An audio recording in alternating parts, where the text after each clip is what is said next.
Before the Rings of Power, there were the Silmarils. Before Sauron, there was his master Morgoth. Before Aragorn and Arwen, there was Beren and Luthien.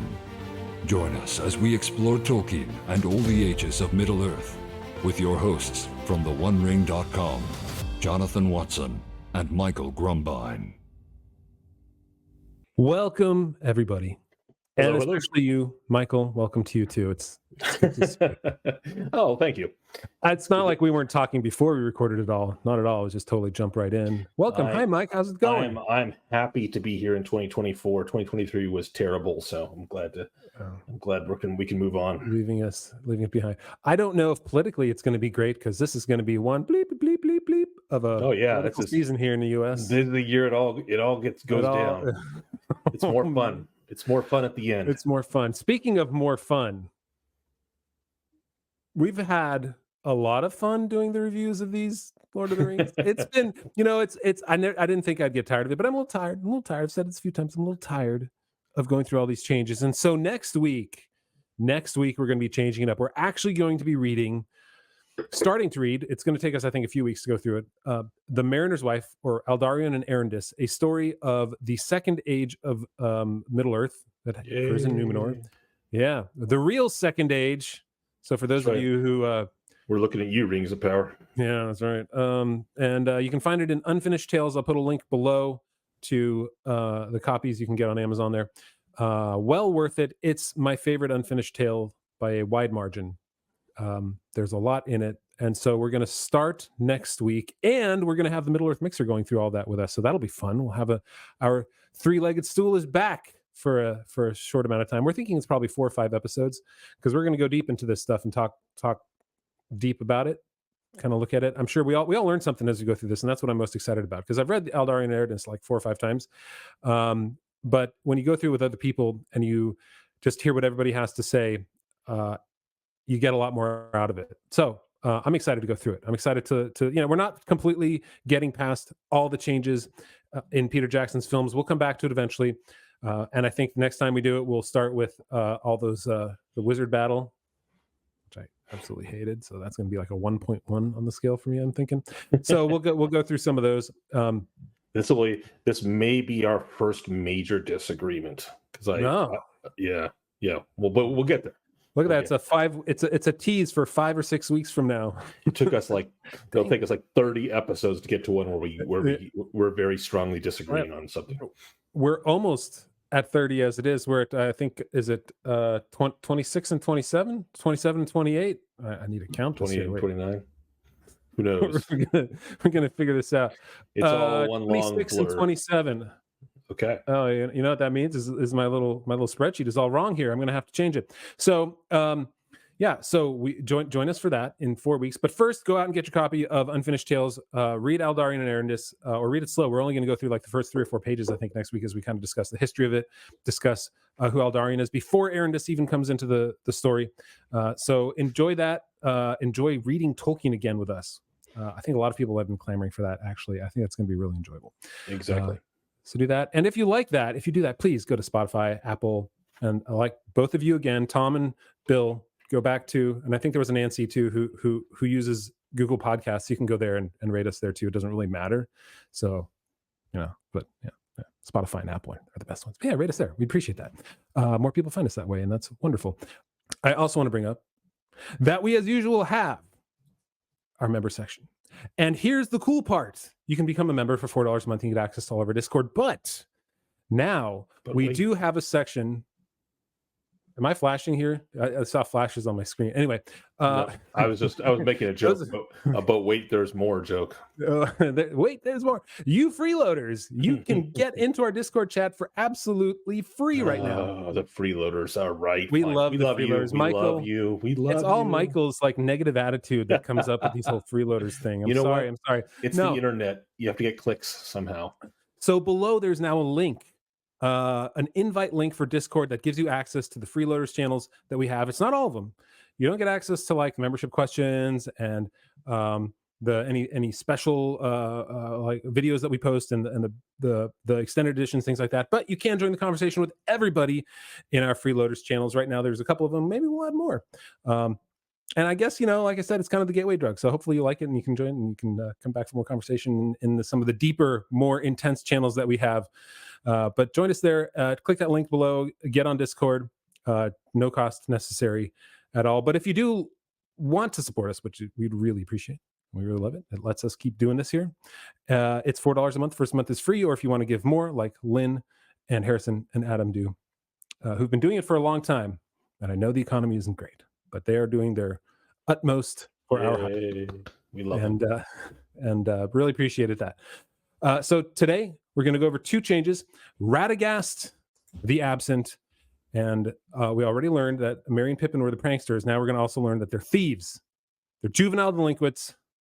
They're the horrible, horrible robbers of the Shire because they stole mushrooms and cabbages and carrots. Did they steal mushrooms, actually? I don't even know. I don't think they stole mushrooms in the films. Well, we're going to see. We're going to check it out. So join us there at a membership to get the extended podcast, where we are actually going to be talking about these 2 changes. And we're talking about more about like why maybe they shouldn't have had Radagast. Maybe they dodged a bullet by not having Radagast in Fellowship of the Ring. And we'll talk about what would have happened if Gandalf didn't heed Radagast's warning. Maybe that would have been even worse. And where did Radagast live when he met Gandalf? Because it wasn't Roscommel. So a few of those questions we've got. Boy, I think 5 or 6 questions today from many people. And it's a very lively member section. Even our new member Rick Cottontree, who joined like an hour and a half ago, he posted a question too that we're going to go over, which is, notice that Frodo was the thief in the books, so he was the bad guy. We'll talk about that too. So let's jump into it. Let's jump into Radagast the Absent. I must see the head of my order. He is both wise and powerful. Trust me, Frodo. You'll know what to do. And that's it. That's what Radagast is gone. In that few lines, Peter Jackson has told us Radagast doesn't exist in the story. Yep. To be clear, Gandalf is, of course, referring there to Saruman when he says the head of his order. So when Jonathan says that's it, that's Radagast gone, he's not talking about the head of the order. That's Saruman. So Radagast is bypassed. And our listeners know who Radagast is. Yes, of course. But there are some people, some of those freeloaders. You never know. But to be specific, they this refers to the line about seeing the head of his order. He doesn't say it exactly, but he is called by the head of the order via Radagast. So Radagast is the messenger who tells Gandalf, catches Gandalf south of Bree, and tells him, or Gandalf catches him, runs across him. And an interesting exchange over a couple pages happens, which makes me fascinated with Radagast's character. There's all kinds of aspects of Radagast that I thought never got explored. And they didn't have anything to do with bird crap on his head, like in the Hobbit. But there is no Radagast, none whatsoever in the movies. So there you have it. Another thing skipped. So here, let me read what Tolkien wrote about Radagast, a couple of them, and one of them is going to be a little bit longer. I apologize for that. But here, Radagast, again, he actually, it's at the Council of Elrond that he recalls what's happening.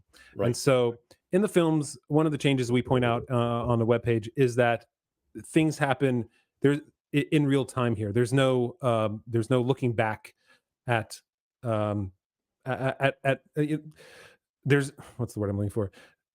There's no recalling of history. It's just right there. So here's what Gandalf said at the Council of Elrond. I turned then east and north and journeyed along the greenway, and not far from Bree, I came upon a traveler sitting on a bank beside the road, with his grazing horse beside him. It was Radagast the Brown, who at one time dwelt at Roscommel near the borders of Mirkwood. He is one of my order, but I had not seen him for many a year. And so then he goes on, and Radagast clearly has an urgent errand. He tells him about the Nazgul. And then he says, I have been told that wherever they go, the riders ask for news of a land called Shire. The Shire, I said, or Gandalf said, but my heart sank, for even the wise might fear to withstand the nine. And when they are gathered together under their fell chieftain, a great king and sorcerer he was of old, and now he wields a deadly fear. Who told you and who sent you, I asked. Saruman the White, answered Radagast. And he told me to say that if you feel the need, he will help, but you must seek his aid at once or it would be too late. So right there, that's where Gandalf learns, oh, I've got to go see Radagast. He's not this helpless old knocking his head on the door jambs of the Hobbit doors kind of guy who's like, I don't know what to do. I got to see the head of my order. So yeah, that's right. Although, Radagast is the one that's telling him, Saruman says he can help you if you want. So it's kind of a lure sort of situation, not just Gandalf deciding to go see Saruman, True. but Saruman kind of laying a trap. That's true. It is only because of Radagast that he goes to see Saruman. There is Right. no initial thought within himself that says, "Oh, I got to go do it," unlike in the films. So, Exactly. is it lore friendly? Is removing Radagast lore friendly? Well, would you like me to go first? Sure. Yeah, you said well, so I'm going to leave it in your court. So the consideration when you ask, is it lore friendly, as we've discussed many times before, the consideration for me is the path that they chose, which was having Gandalf declare that he needs to go see Saruman because of Saruman's wisdom and knowledge about what to do, is that lore friendly, and that which includes the removal of Radagast. So in my mind, I will say, interestingly, I do think this is lore friendly, and for the reason that you just read, when Gandalf says Saruman has long studied the arts of the enemy himself, thus we have often been able to forestall him. It was by the devices of Saruman that we drove him from Dol Guldur. It might be that he has found some weapon that would drive back Deny.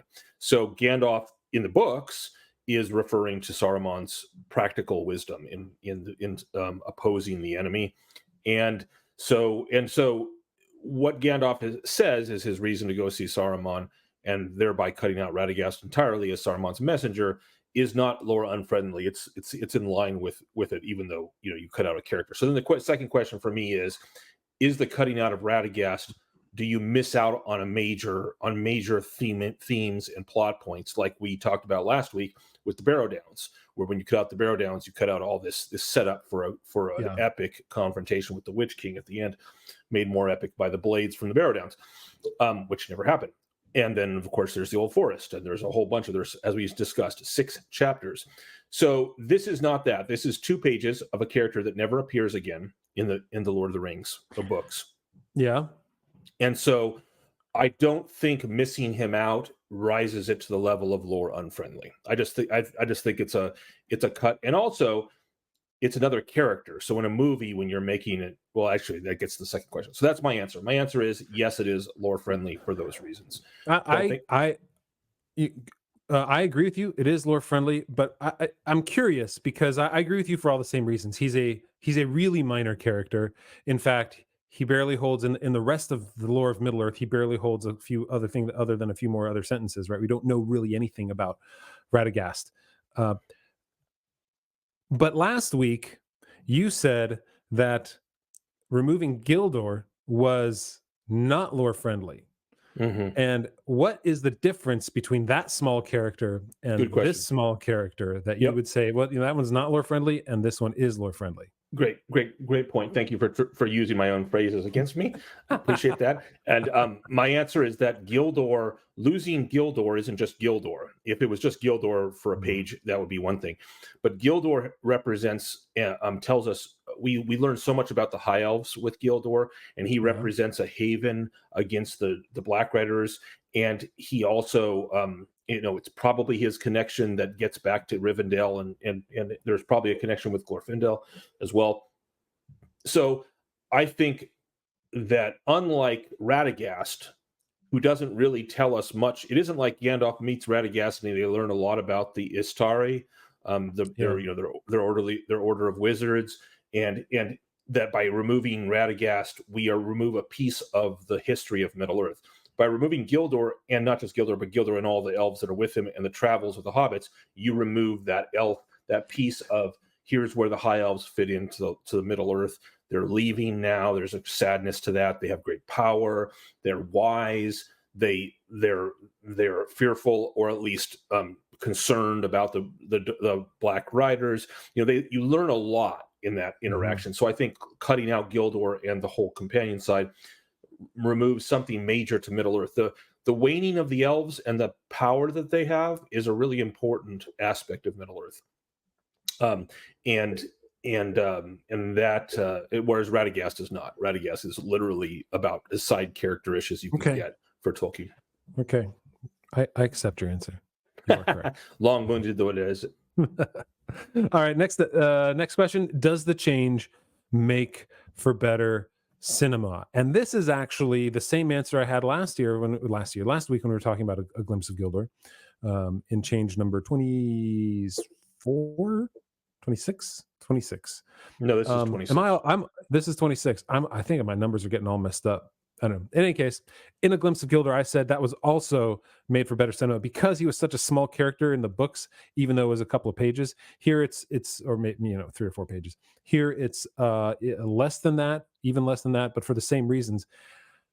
Throwing in a character that is part of Gandalf's order that clearly Gandalf has some relationship with and that he respects, and then he's just gone for the entire films when there are other major events happening is kind of a letdown. So you don't want to throw in a character of power and simply say now he's gone for the rest of the films. It would not be good. So yes, I think removing him, it actually did make for better cinema.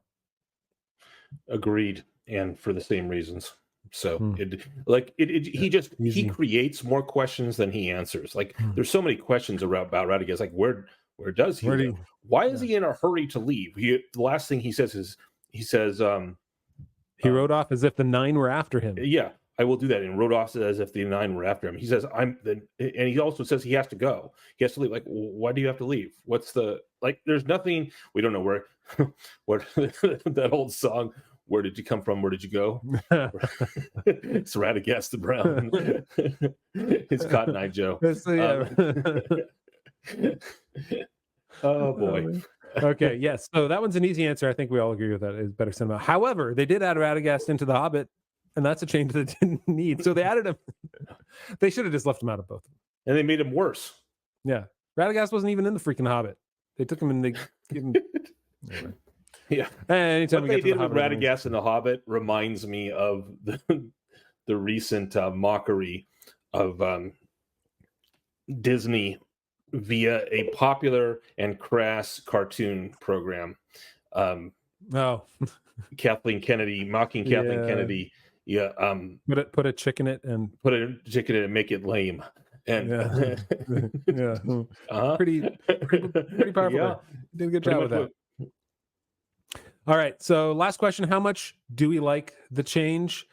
I think this is one of the least objectionable changes in there. So I'm going to go with the 4.7. Give him a little bit of love. 4.7. I think adding him would have been a big mistake. Maybe that's also affected by seeing what they did with him in The Hobbit. Maybe. So leaving him out was probably a good choice if that's how they're going to portray him. If you're going to treat him like that. Yeah. I don't go into the high 4s because that's when I actually like the change. I just agree with it here. So I'm going to give it a straight 4.0. Yeah, I think putting him in it would have actually made the film worse. So in that case, I do like the change. I think it would mildly. Just I don't think it's that big of a deal. Yeah. All right. Good answers, Michael. Good answers. Though I'm still okay. All right. All right, guys. Let's jump into the next one, which is Merry and Pippin, Mushroom Thieves. What could possibly happen? Mary, it's Frodo Baggins. Hello, Frodo. You've been in the Farmer Maggot's crop.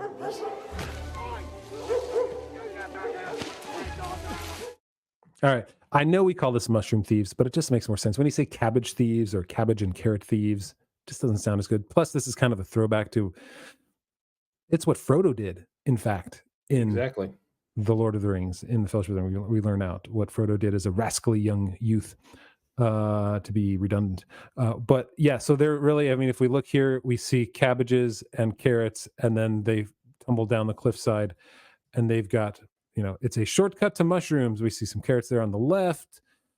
Sam is holding some cabbages. So we found out earlier that they're pranksters, but now they're not only pranksters, they're straight up criminals. They're the worst part of the Shire. They're out stealing poor Farmer Maggot's hard fought for crops that they simply are stealing. I mean, I was a little bit like, whoa, they're actually just stealing food from them. So maybe they're food insecure. We can't judge them too harshly. That's right. But I don't know. I wasn't a huge fan of this change, and it was felt like sort of a it's a completely random way to get them together.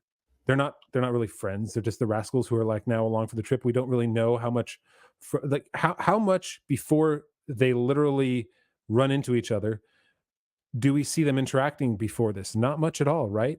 Is there anything? No, well, Pippin, films? remember, is with Sam and Frodo. Yeah, no, in the books, but I mean in the films. No, not at all. They don't interact at all. Pippin and Merry interact. Pippin and Merry interact with Gandalf, but they don't interact with Frodo. Isn't that weird? Like, you don't think about that. Having read the books, I don't think that they don't really know each other well, according to the films at this point. Right. Other than, I guess, they're at the party, so you could say, well, they have a relationship because they were at the party. But everybody was invited to the party. Yeah, he invited them, but that doesn't mean much considering how many people. And so I thought it's worth. Did you have the quote already? No, go ahead. So I thought it is worth. The whole thieving from Farmer Maggot, as you pointed out, is a thing, but it is a thing that Frodo did, not Pippin and Merry. In fact, quite the opposite with Pippin. So I'm going to read a quote from Frodo. This is from A Shortcut to Mushrooms.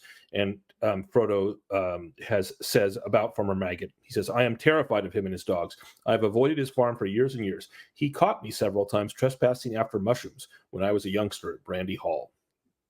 And on the last occasion, he beat me and then took me and showed me to his dogs. See, lads," he says, "next time this young varmint sets foot on my land, you can eat him.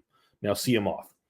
They chased me all the way to the ferry. I have never got over the fright, though I dare say the beasts knew their business and would not really have touched me." So this is Frodo, young rascally thief when he was much younger. And Pippin says, Pippin laughs at Frodo and then says, basically, "Well, it's time you made it up, especially if you're coming back to live in Buckland. Old Maggot is really a stout fellow if you leave his mushrooms alone. Let's get into the lane, and then we shan't be trespassing. If we meet him, I'll do the talking. He is a friend of Mary's, and I used to come here with him a good deal at one time." So Mary isn't there. Pippin is, and Pippin talks about how Farmer Maggot knows him, and Mary is his friend. So quite the opposite of what the movie shows. And funnily enough, it's, also, I'm going to take this moment because this is our moment. I don't think we have it as a separate change. Do we have, because we talked about it in the 6th chapter removal, was Farmer Maggot. Man, I love Farmer Maggot. Farmer Maggot actually stands up and threatens the Black Riders when they come on his land, and tells them he refuses their gold and tells them that they're going to turn around and leave. The Black Rider, he's going to turn around and leave, or he's going to get his dog sicked on him. So Farmer Maggot's, in the common parlance, Farmer Maggot is a Chad.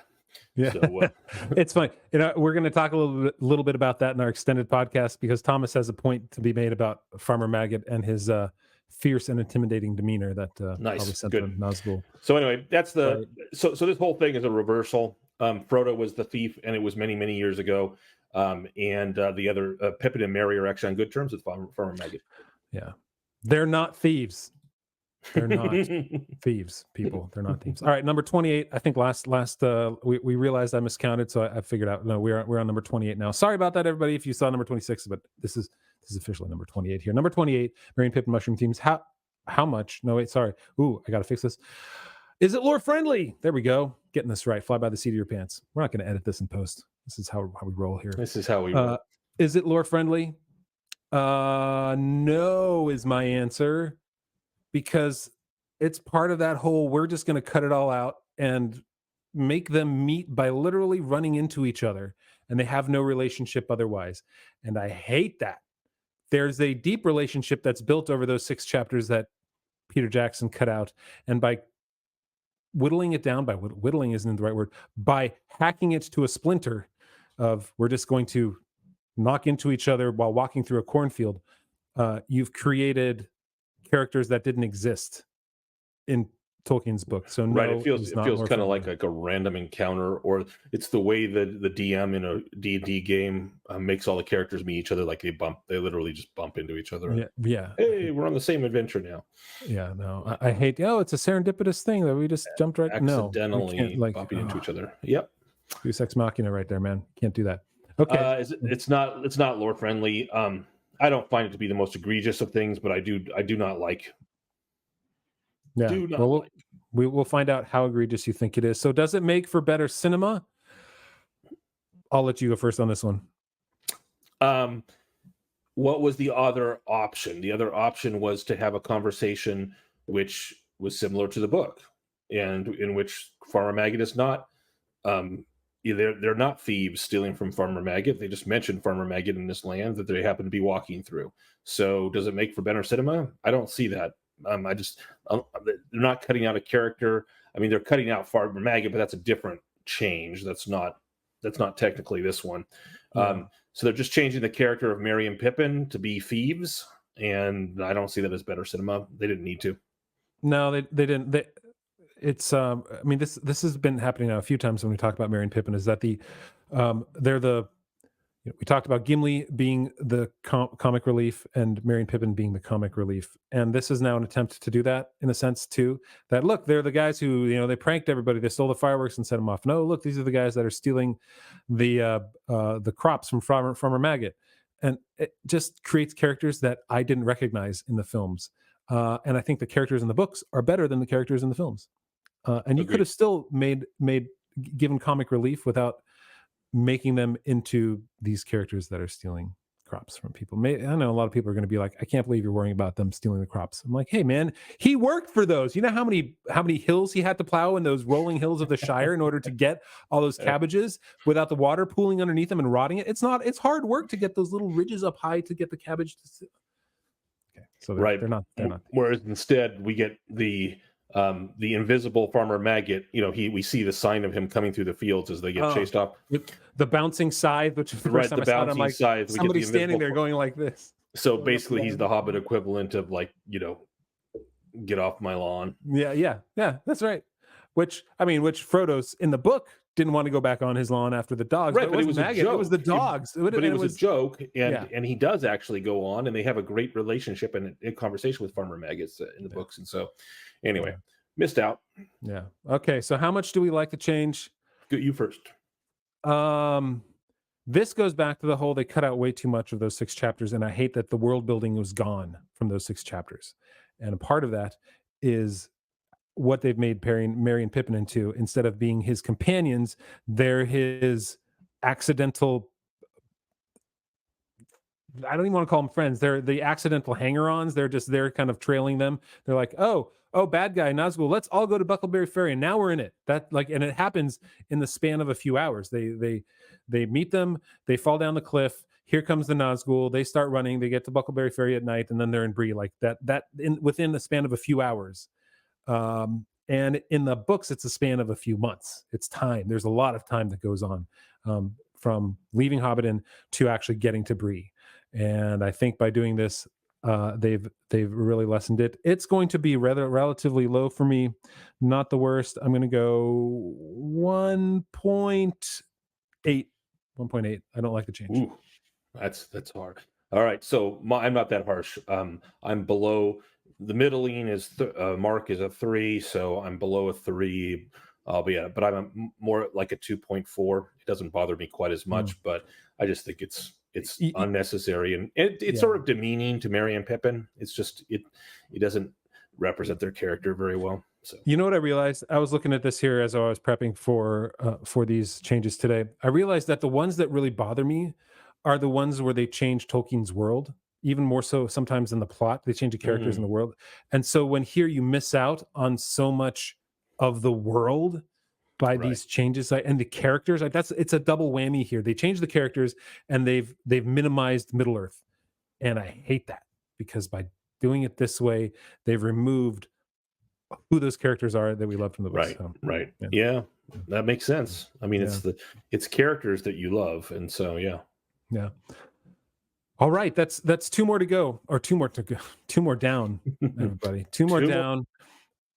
And we have a bunch more to go, but we're taking a break. Like we said earlier, we're going to be reading Aldarion Erendis, The Mariner's Wife, which is an unfinished tale. It is a clearly unfinished tale, so you will be disappointed by the end of it that there is no change to it, or there is no final result. There is no resolution to the story, and it ends, and you're like, but In our final know. episode of it, I planned, spoiler alert, I planned to ask Jonathan and Middle Earth Mixer